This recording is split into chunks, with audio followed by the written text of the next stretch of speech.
My mother looked straight into my eyes and spoke in a gentle voice, as if she were announcing something completely ordinary. This Christmas, everyone will get only one small gift, to keep things fair.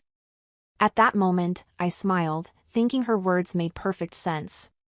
But that morning, my two nephews tore open their wrapping paper and shouted with excitement when they saw brand new phones, while my son sat quietly, looking down at his tiny gift, a pair of gray wool socks.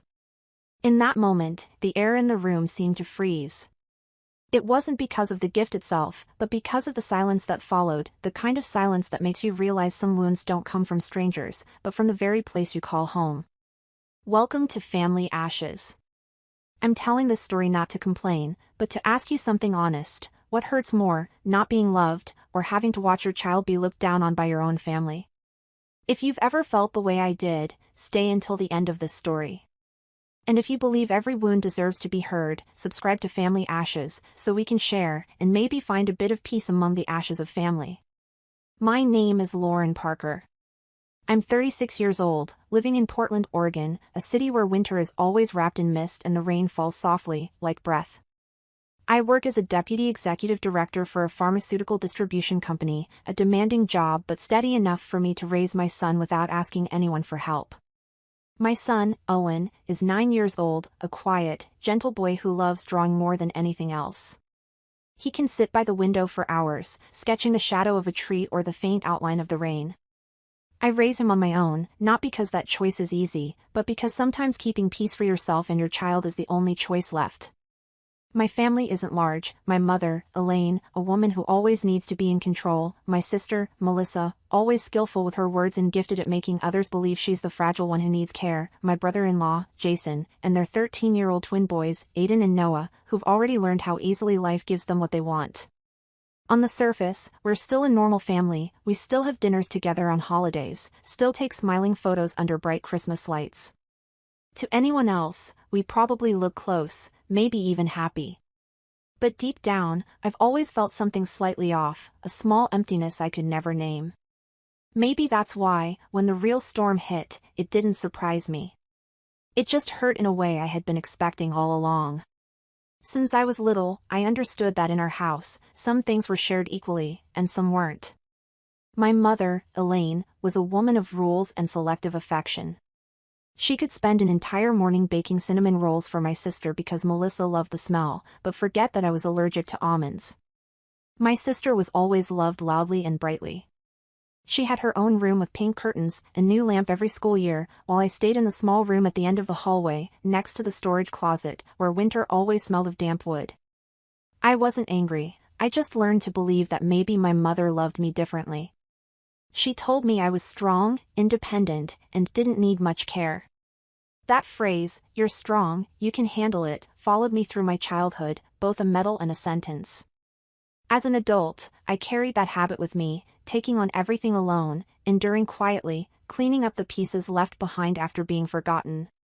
Maybe that's why, after my divorce, I almost never leaned on anyone. I left for work early, came home late, only hoping my son, little Owen, would have a childhood less unsteady than mine.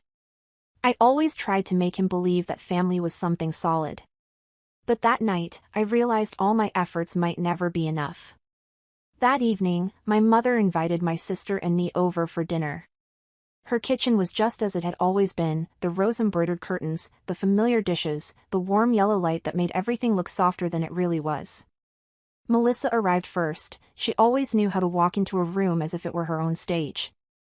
Her twin boys, Aiden and Noah, immediately took their seats, eyes glued to their phones, 13, yet already carrying themselves like small adults. I came in after them, with Owen.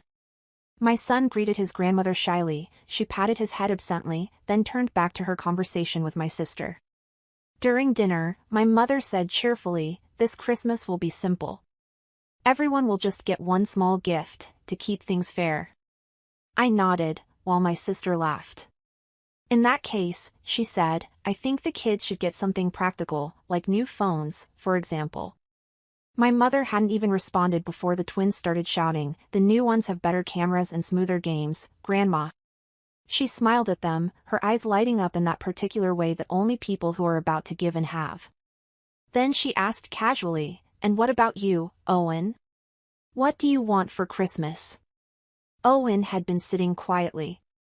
He looked up and said softly, I just want a paint set, or maybe some books. My mother nodded, but before she could say anything, she turned back to the twins. So, which color do you want? Black looks classy, she said. They all began talking about phone models, storage space, and cameras, while Owen bent his head down, doodling absent-mindedly on a napkin. I sat there, holding my glass of wine, unable to taste anything. I realized this had been happening for years, only this time, the one being overlooked wasn't me anymore. On the drive home, the city was covered in a thin layer of rain. The wipers moved back and forth steadily, sounding like the quiet sighs of someone who had run out of words. Owen sat in the back seat, his head leaning against the window, eyes following the blurred streaks of light from the street lamps. After a long silence, he asked softly, as if afraid to make me sad, Mom, does Grandma like Aiden and Noah more than me?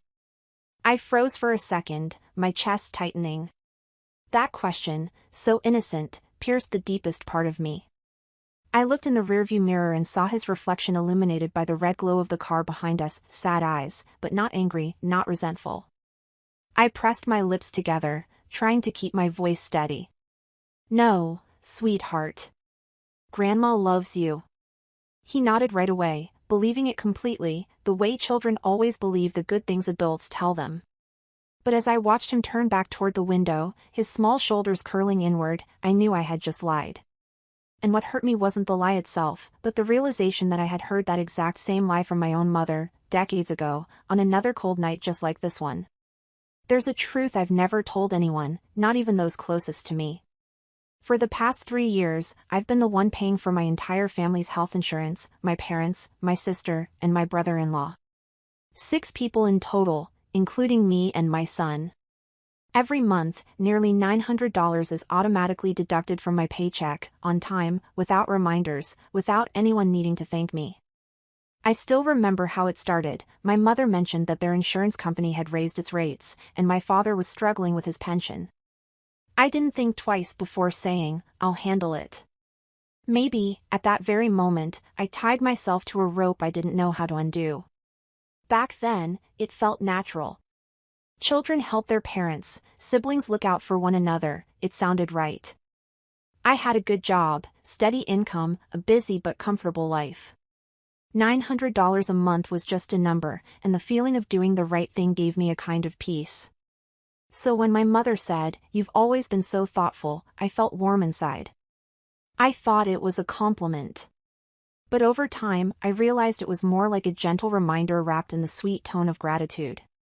Because that compliment always came with a request. Whenever my mother called, her voice was soft, calm, but she always ended the conversation with, "I can rest easy knowing you've got everything covered." She never once asked, "Are you tired?" or "Do you have enough for yourself?" Only, "I can rest easy." She said it so often I could recite it from memory. Eventually, I realized their gratitude toward me was like a receipt, proof that I had paid on time, in full, and was expected to keep doing so indefinitely. When my sister Melissa lost her job, my mother called again, sounding sympathetic. "She's having a hard time. Can you add her to your insurance? Just for a few months." I added her. 6 months later, Jason, my brother-in-law, was suggested to join the plan as well, so the couple can be on the same coverage, for convenience, my mother said. I didn't argue, didn't even ask. I just found it strange that a few months had turned into a year, then 2, and no one mentioned the word temporary again. At the end of each month, when I looked at my pay stub, I told myself, it's fine. It's just a number. But deep down, I knew I was lying to myself. I was starting to feel exhausted, not because of money, but because of the assumption. I noticed that every time my mother called, I no longer felt comforted, I felt a sigh forming before I even picked up. I knew, after a few pleasantries, she would end the call with the same gentle, familiar line, "You've always been so thoughtful." It sounded heartwarming, but deep down, I felt as if an invisible rope was tightening slowly around my neck. I understood that when people say, "You're always so thoughtful," what they really mean is, "Don't ever think about yourself." I began to notice how unfairness quietly threaded itself through everything. Whenever my sister said she was struggling, my mother immediately defended her. She has 2 kids, you understand that, right? But when I said work was too much, she just smiled and replied, "You're good at what you do, you can handle it." That phrase, "you can handle it," made it sound as though I was someone incapable of exhaustion, someone who didn't deserve care. I realized that in their eyes, I was the pillar, and pillars aren't allowed to break. Sometimes, late at night, I would sit in the living room, staring out the window at the quiet street, a half-finished glass of wine in my hand. I'd wonder, if one day I stopped paying, what would happen? What would my mother say? How would my sister react? Then I'd smirk, because I already knew the answer. They'd call me, accuse me of changing, of being ungrateful, and not one of them would ask why I had to stop. I never told anyone, not even Owen. I didn't want my son to see his mother as someone bitter or resentful. So I kept doing it, kept paying, kept pretending it was nothing. But inside, I knew that each month passing was another crack spreading wider, and someday, when it broke, nothing would be able to put it back together. I didn't know that this so-called kindness, this habit of carrying everyone else's weight, would one day be the very reason I'd have to cut ties completely. But at that time, I still didn't understand. I still believed that if I tried a little harder, our family would stay intact. I didn't realize that the only thing that remained intact in my family was the unfairness itself. In early December, Portland welcomed the first cold rains of the season. I stopped by my mother's house to bring her some insurance documents for the new year.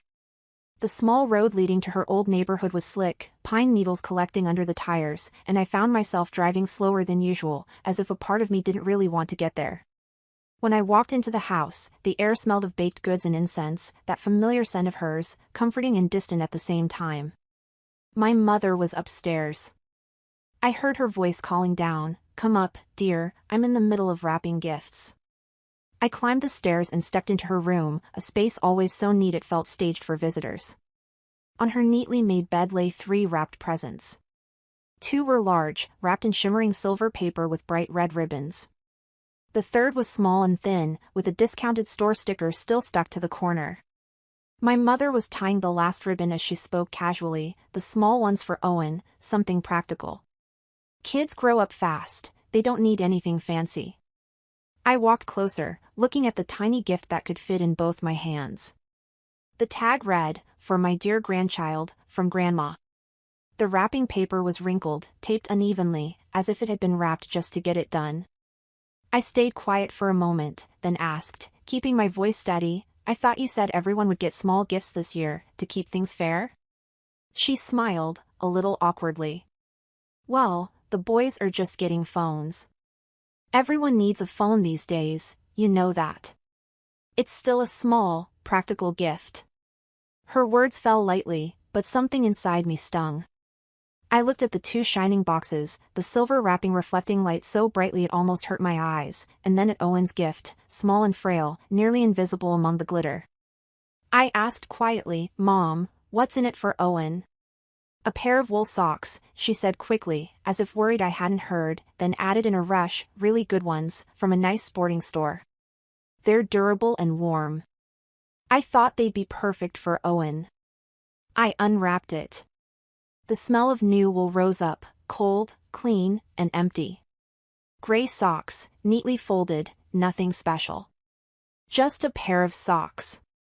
I held them, feeling as though I'd just touched a truth I'd been avoiding. Of course, my mother wasn't cruel, she was just used to things being this way. But when had her practicality turned into an excuse for dividing affection? I stood there silently, unable to speak. The air in the room seemed to tighten, as though even breathing too loudly might expose something ugly. My mother kept talking, her voice calm and even. "Don't overthink it. Christmas is supposed to be joyful. No need for expensive gifts. Just something small, everyone gets something."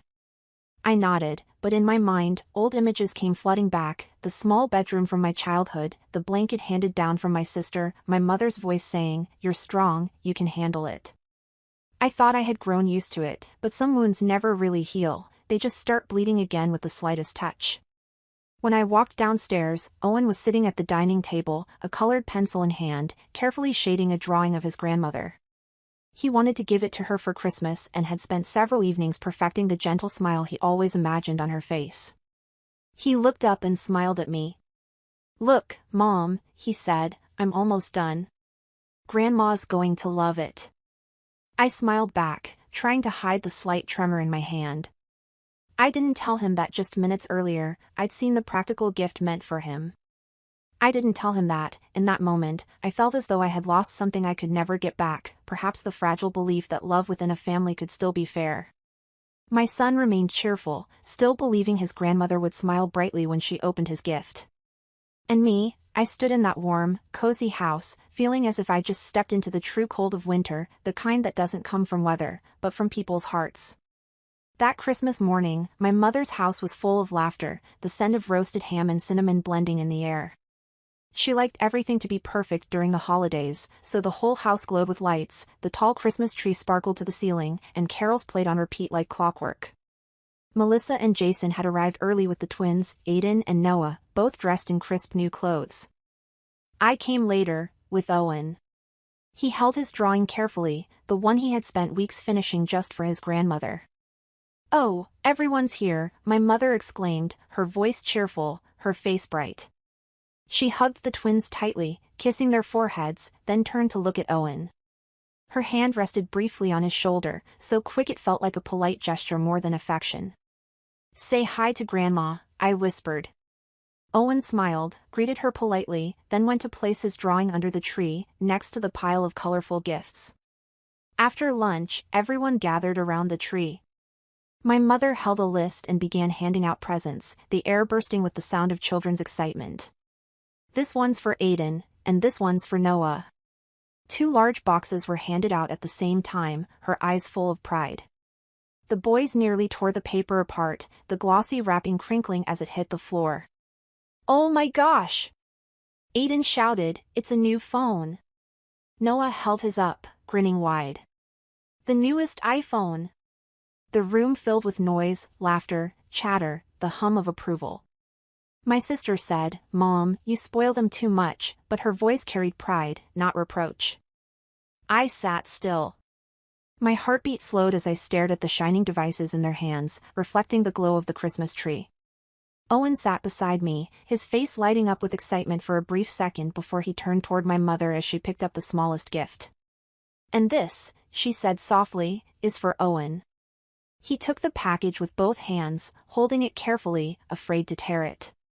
He opened it slowly, layer by layer, so delicately that the room went quiet for a few seconds. When the last piece of wrapping fell away, Owen looked down and saw what was inside, a pair of gray wool socks. He froze for a moment, then smiled gently, folded the socks, and said quietly, "Thank you, Grandma." "They were expensive, you know," my mother said quickly, her smile stiffening. "Bought them from a good store. They're warm and durable, perfect for you." My sister chimed in, her tone playful but sharp, "Kids these days don't appreciate practical gifts." My mom's the only one who still thinks that way. Jason and the twins laughed. Their laughter filled the room, light and careless, but in my ears, it felt like tiny blades slicing through the air. Owen sat silently, his small hands holding the socks against his chest, eyes drifting toward his cousins laughing over their new phones. Then he turned to me, his voice trembling, "Did I do something wrong, Mom?" His words were so soft only I could hear them, but they were loud enough to stop the world. I swallowed hard, pulled him into my arms, and whispered, "No, sweetheart. You didn't do anything wrong." I tried to keep my voice steady, but my throat burned. My mother kept chatting with my sister, as if nothing had happened. The room buzzed again with laughter, with the sounds of notifications from shiny new phones, with the rustle of wrapping paper. But for Owen and me, there was only silence, a heavy, suffocating silence that belonged to us alone. I felt the air drain from the room. I could no longer hear the music or the laughter, just the image of my son sitting quietly, holding those socks, pretending to be happy while the lights of the Christmas tree cast a pale, lonely glow across his face. I held my son tighter. He didn't cry, he just leaned against my shoulder, his small hand still clutching the little gift. I knew that, in that moment, something inside him had broken, a small piece of faith that I was supposed to protect. And the worst part was, I could hear that same crack inside myself. That night, I couldn't sleep. The apartment was so quiet I could hear the ticking of the clock on the wall. The desk lamp cast a small circle of light, reflecting my still figure in front of the computer screen. On it was the list of 6 people in the insurance plan, the familiar names I had been paying for over 3 years. I looked at each one, feeling as if I were staring back at my own life, 3 years of endurance, 3 years of convincing myself it was duty, love, and what a good daughter should do. I moved the cursor slowly, a strange feeling rising inside me, not anger, not sadness, but a cold clarity. The image of Owen that morning came back to me. He had sat there holding those socks, smiling as he said "Thank you, Grandma," while his cousins laughed over their new phones. His question still echoed in my head, soft but haunting. Did I do something wrong, Mom? I knew that if I stayed silent one more time, I would be teaching him that being treated unfairly was normal. I couldn't let that happen. I opened the insurance management page. A small prompt appeared on the screen. Are you sure you want to remove this member? Tiny, but final. I looked at the first name, my mother's, and clicked. A faint sound followed. Nothing seemed to change, but I knew I had just cut a rope that had bound me for years. I moved on to my father, then my sister, then my brother-in-law. Each time I clicked remove, my heart beat harder, but there was no trembling. No tears. Just a feeling both firm and raw, like cutting away a piece of myself that had long since rotted. When the list showed only 2 names left, mine and my son's, I stared at them for a long time. 2 names, side by side, small but clean, like 2 grains of sand washed free of the dust of the past. I took a deep breath and shut the laptop. The room was dark except for the sound of rain outside the window. I sat there, feeling something quietly close inside me. I hadn't done it out of hatred. I did it because I knew that if I kept enduring, my son would learn to do the same. He would grow up believing that love meant accepting being treated as less. And I couldn't let him grow up with that belief. That night, as the clock passed midnight, I realized my place had changed. I was no longer the daughter who always thought of others. I was now a mother, trying to teach her child how to stand tall in a world that so often demands you bow your head. 2 days after Christmas, Portland was still cold enough that the sun only peeked out for a few minutes before disappearing behind a thin curtain of rain. I was in the kitchen, pouring my first cup of coffee when the phone rang. My mother's name appeared on the screen. I froze, staring at it, my hand still wrapped around the warm mug. Something inside me tightened, warning me that a storm was coming, not outside, but inside my life. I let it ring a few times before answering. My mother's voice came through immediately, rushed and panicked.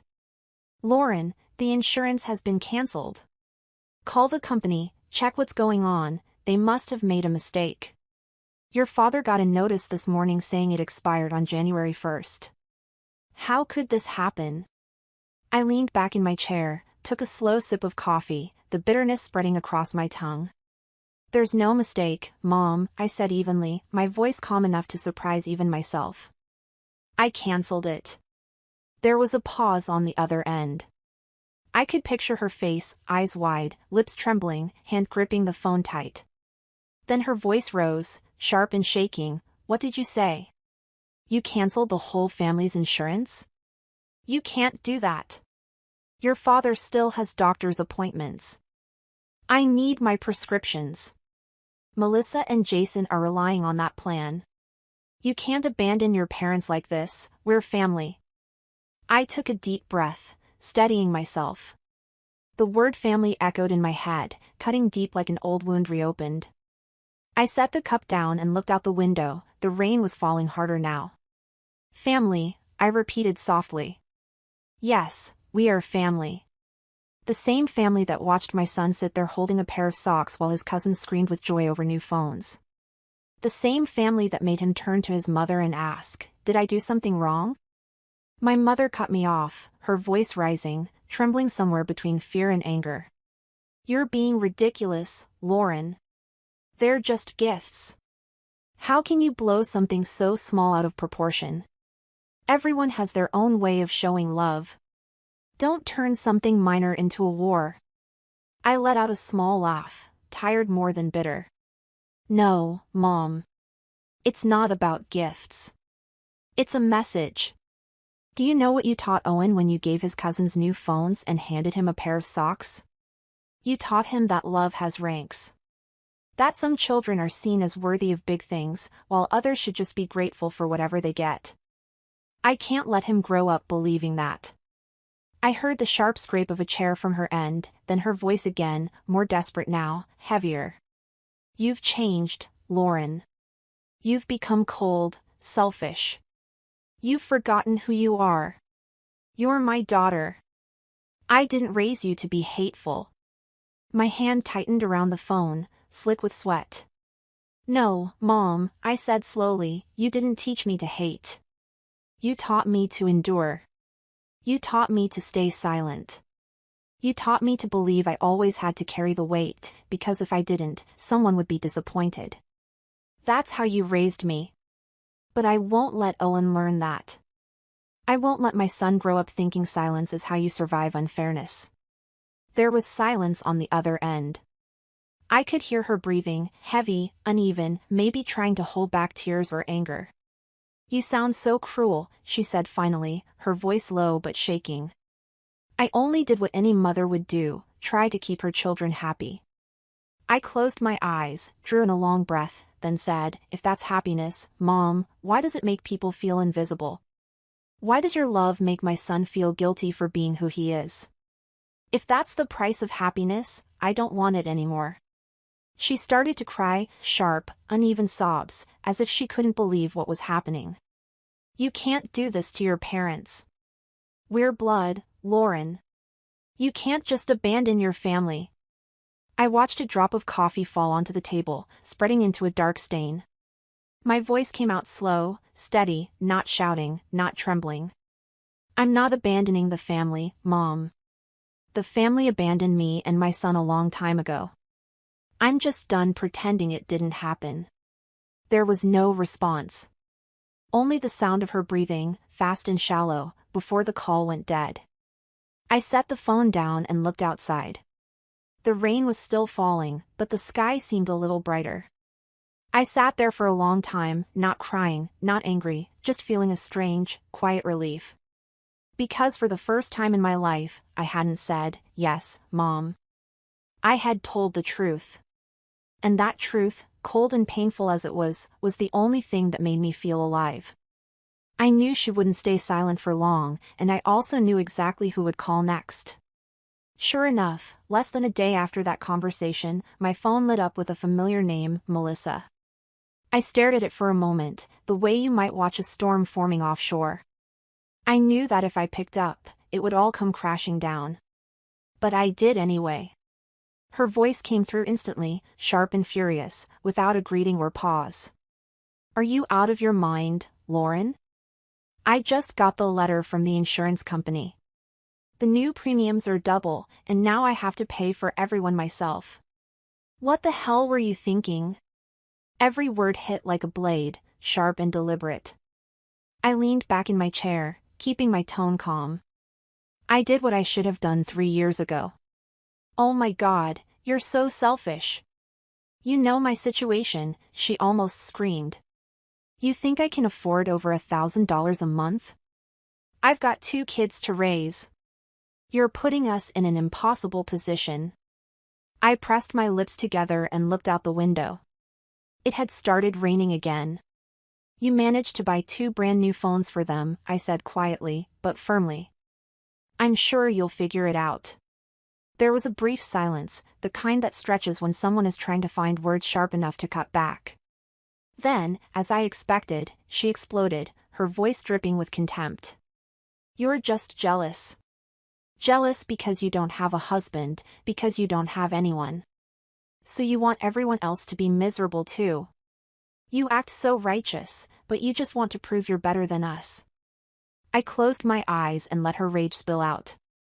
Every word she threw felt like a hailstorm, cold, sharp, and heavy. But when I opened my eyes again, I didn't feel hurt the way I used to. I just felt empty. I waited for her to run out of breath before I spoke, slowly and clearly, each word deliberate.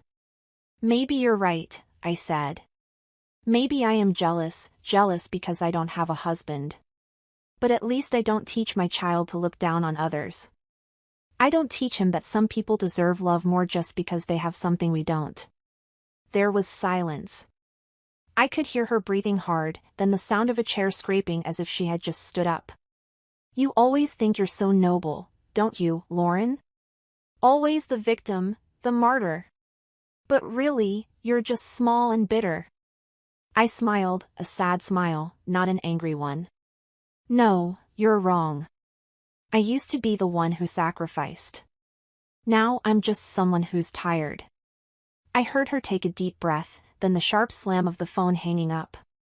The room fell silent again, except for the sound of rain hitting harder against the windows. I sat still, feeling as if I'd just lived through a storm, loud, violent, and over too suddenly, leaving behind damp air and cold stillness. I looked down at the phone in my hand, the dark screen reflecting my face, calm, but worn to the bone. I realized that moment was when the final thread connecting me to my family snapped. No more pretending. No more suffocating holiday dinners wrapped in fake warmth. There was only me, my son, and the silence, a silence that was equal parts sorrow and relief.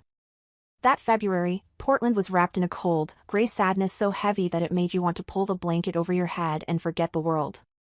I remember that morning clearly, the sky dull as lead, the wind slipping through the window seams, carrying the damp chill of rain. I had just set my coffee cup down on my desk at work when my secretary knocked and handed me a thick yellow envelope. On the corner, in bold letters, it read, Legal Documents, McKinley and Partners Law Firm. I frowned. I wasn't involved in any lawsuits, didn't owe anyone money. But when I broke the seal and pulled out the neatly clipped stack of papers, the first line, typed in bold capital letters, froze my blood. Notice of lawsuit. My eyes moved down to the next lines, and my heart seemed to stop. Plaintiffs, Elaine Parker and Richard Parker. Defendant, Lauren Parker. Charge, abandonment of parents and financial damages. I read the words over and over, trying to make sense of what I was seeing. My mother, the woman who once held me when I fell, who taught me how to braid my hair, how to bake, who told me you have to be the strong one, was suing me. Suing me, legally, with a lawyer, a signature, and a list of demands for compensation. I set the documents on my desk, my hands cold. Around me, the office buzzed as usual, colleagues chatting, typing, calling out lunch orders. No one had any idea. I just sat there, staring at those papers like they were the final scene of a tragedy that had been written years ago, only now someone had signed their name at the bottom. I must have sat there for nearly an hour before I found the strength to pick up my phone and call an old friend who worked in law. She referred me to an attorney named Greg Hudson, saying he was careful, experienced, and well-versed in family disputes. When I called him, my voice was hoarse, as if I had been speaking all night. Greg scheduled an appointment for that afternoon at his office by the Willamette River. When I arrived, he was already waiting. He was in his 50s, tall and lean, silver-rimmed glasses resting on a calm, thoughtful face. He greeted me kindly, took the folder from my hands, and began reading through it, page by page. I sat across from him, listening to the soft rhythm of rain against the window and the quiet rustle of turning paper, feeling as though each sound was stripping another layer of my skin. After 10 long minutes, he set the papers down, removed his glasses, and looked at me through the dim light. "I'll be honest," he said, his voice steady and deep. "They don't have a legal case.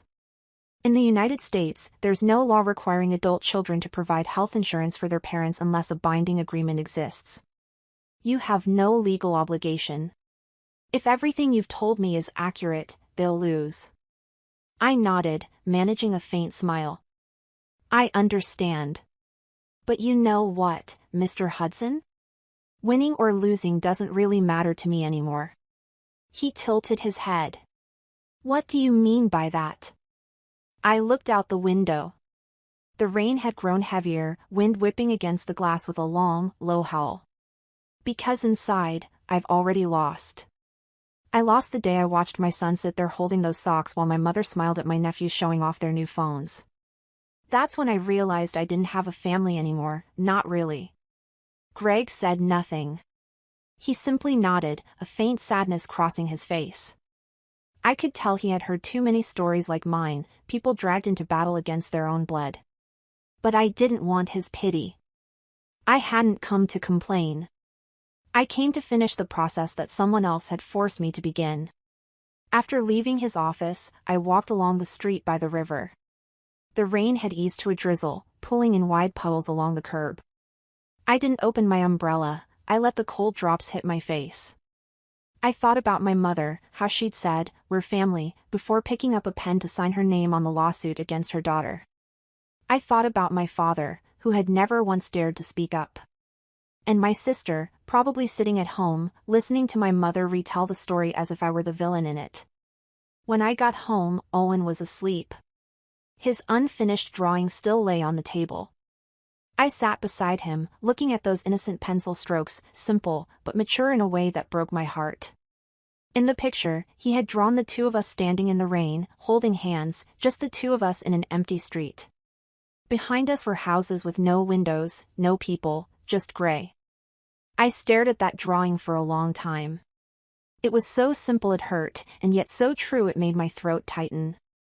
I realized then that there was nothing left to hold on to. Lawsuits could have seals, lawyers, and signatures, but they could never make someone feel love. I didn't need to win against my mother in court. All I needed was for my son to look at me and believe that, even if the whole world turned its back on him, he would still have one person who would stand beside him, who would never let him feel small or unseen. I tucked his drawing into the desk drawer and turned off the light. In the darkness, the sound of rain on the porch was steady, almost soothing. But I no longer felt cold. Maybe because, in a world filled with lawsuits and blame, there was still one small thing keeping me grounded, my son's hands in mine, and the quiet certainty that no one could ever take that away from me. The courtroom that day was packed. It seemed the entire extended family had shown up, faces I'd seen countless times at holiday dinners, now lined up on the wooden benches, staring at me as if I'd committed something unforgivable. The air was heavy, suffocating, thick with the smell of old wood, cheap perfume, and silent judgment. I sat at the defendant's table, my hands resting on the cold surface, Greg seated beside me, composed as always. Across from us sat my mother, next to my father. She wore a beige wool coat, her makeup meticulous, her eyes slightly puffy but defiant. I had never seen her look at me that way, strange, cold, determined, as though she needed to prove something. Melissa was there too, arms crossed behind them, anger burning in her eyes.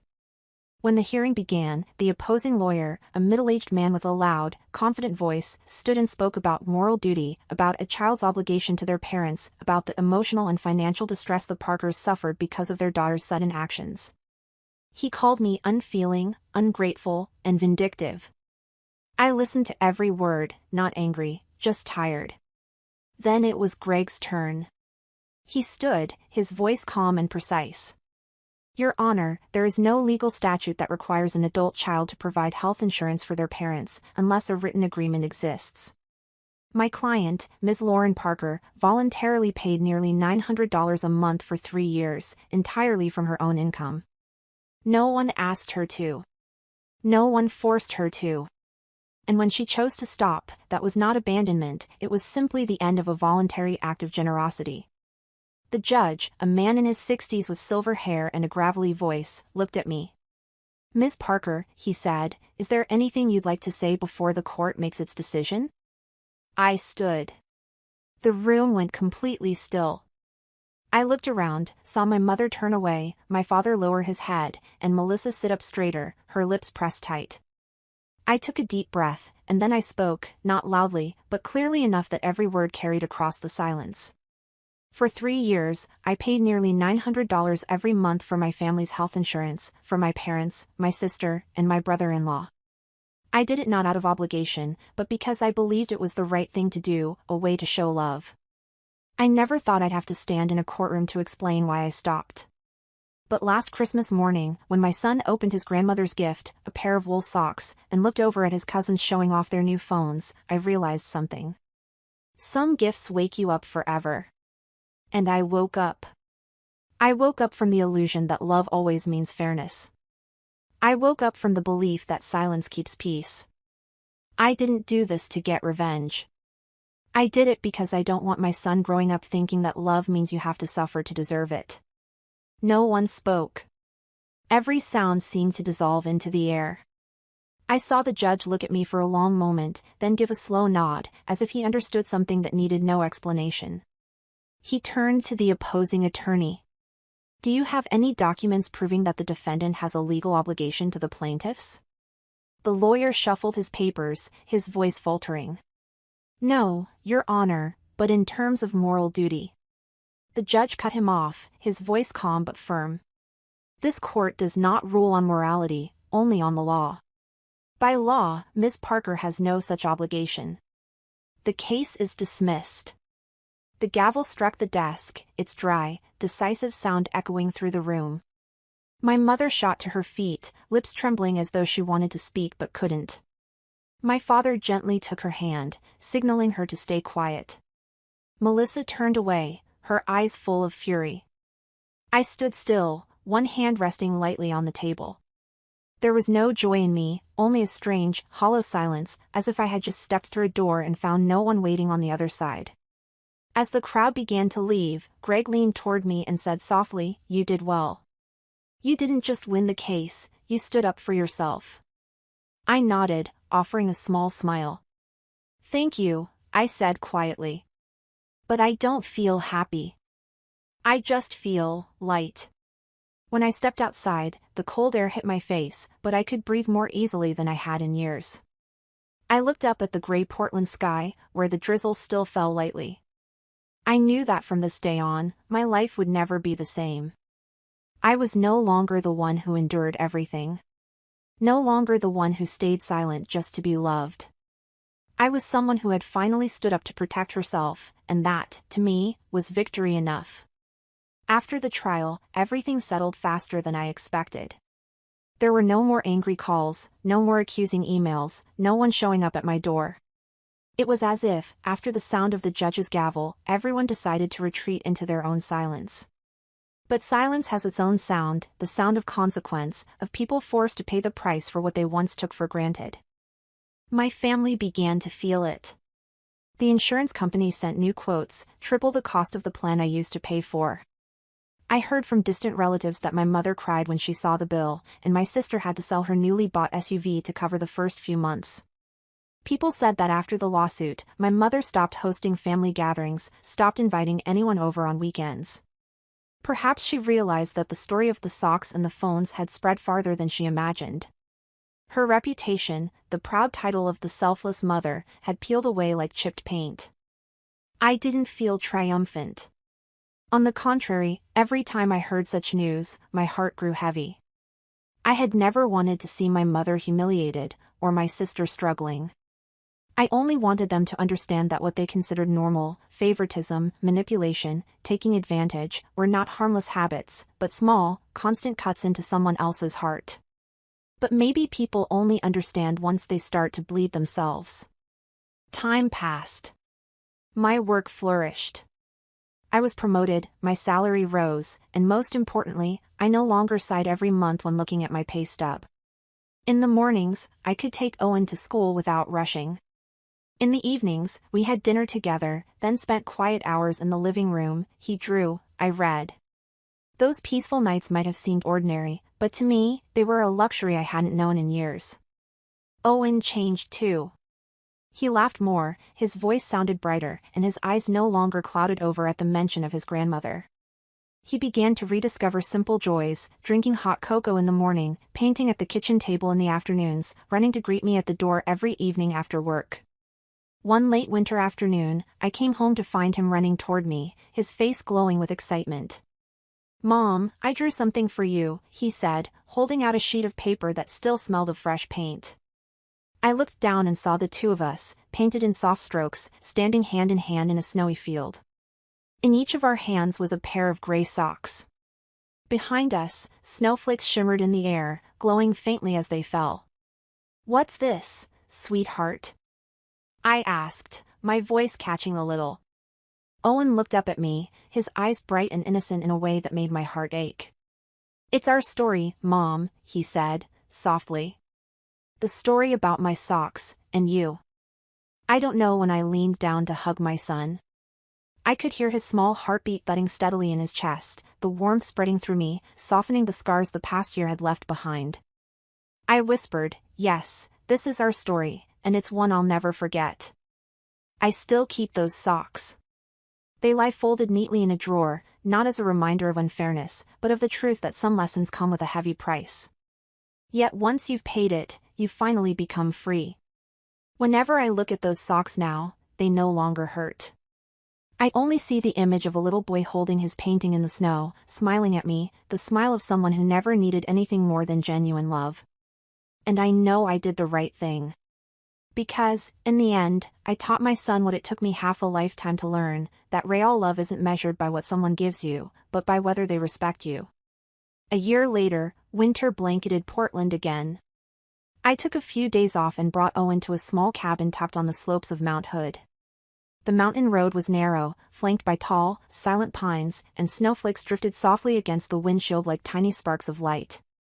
The cabin was simple, just a wood stove, a few chairs, and a window overlooking the snowy ridge. There were no expensive gifts, no ringing phones, only wind, snow, and the glow of fire. That evening, we sat by the fireplace, sipping hot cocoa. Owen drew while telling me about the mountains he imagined, about the snow, about the stories he wanted to turn into comics. I listened, watching his smile flicker in the firelight, his small face calm and peaceful, and I felt my heart ease in a way it hadn't for a long time. When he fell asleep, I stayed there, listening to the wind sigh outside, the firelight dancing across the wooden walls, and I thought, sometimes, real love isn't about holding on, it's about having the courage to walk away from those who never valued you.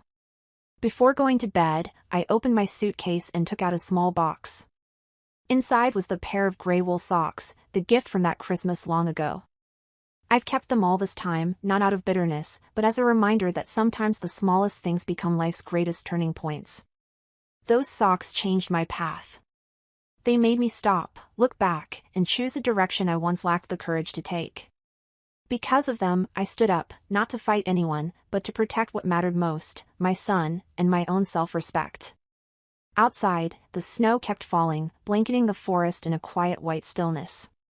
I gently pulled the blanket over Owen and kissed his forehead. The firelight brushed across his small, peaceful face, an unspoken answer to every doubt I had ever carried. I smiled. After everything, we still had each other, just the two of us, in this vast world. No proof needed, no validation required. That was enough. If you've ever had to stand up to protect your child from injustice, or simply to protect your own heart, share your story in the comments below. I believe that every wound, no matter its shape, becomes strength once we find the courage to tell it. And don't forget to follow Family Ashes, where every story is told in truth, without shouting, only with sincerity.